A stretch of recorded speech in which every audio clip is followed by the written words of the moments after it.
Synchronic. It's an interesting movie, Synchronic. So I'm gonna say off the bat, there's gonna be some mild spoilers for this one in the review. It's one of those movies that I feel is kind of best served cold. Like, don't even watch the trailer, just see the movie. When I saw it, I hadn't really seen much about it, and which is why I think I liked it probably more than I would have if I'd seen a bunch of the marketing before it or read a lot of reviews. Synchronic, the name of the movie comes from it's a drug.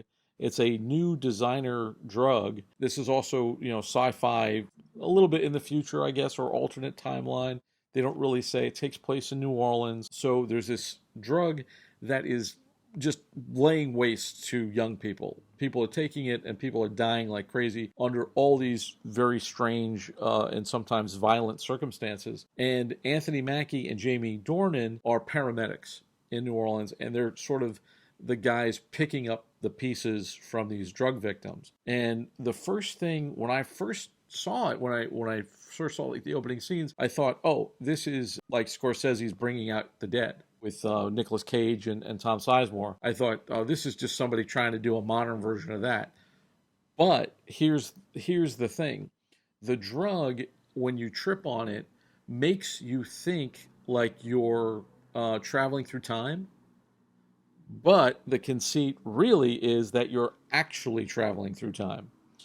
So you take the drug in a given spot, no matter where you are, and it takes you back to a certain time period depending on where you are geographically, which is something I've never really seen in a movie before. I won't get too much into it because I don't want to spoil too much, but I would say all in all, I would recommend it, especially if, like, again, if you're an Anthony Mackie fan. This is definitely Mackie's movie. The thing that kind of got me about it is his character is a little cliche. He's like the guy who, like, he lives alone and he has one night stands with women and he drinks too much to try to fill the void in his empty soul. Like, we've seen this a million times kind of thing. But, Mackie is so charismatic that he pulls it off. And Jamie Dornan, it's not really a two-hander. He gets a sort of a subplot all to himself, which I also won't reveal.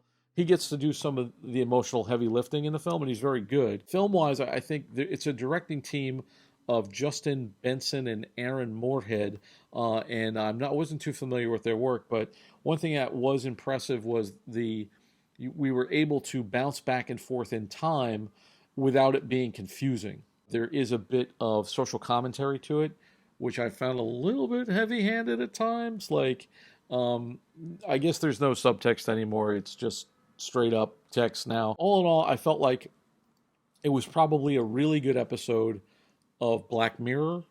Okay. One thing that's cool is the ending is a pretty good ending, pretty good banger of an ending, and you can see that's where they spent their money. The way you talk about it, it reminds me of A Scanner Darkly from about 15 years ago, which was Richard Linklater doing rotoscope animation around a Philip K. Dick novel. That was a very intriguing film to me, and it's kind of a cult classic now. So do you kind of see this film kind of going in that direction, or getting that kind of a following? Maybe not. I don't know if people are going to remember this one in 10 years. I'd be curious to see that. I think it's interesting. I haven't seen it again, but it's one of those films that I watched it, I reviewed it. It stuck with me a little bit in terms of some of the cool visuals, but it would be interesting because of the stuff that's not revealed at the top of the movie to go back and then see it again and, kind of experience it with the knowledge of knowing what happens.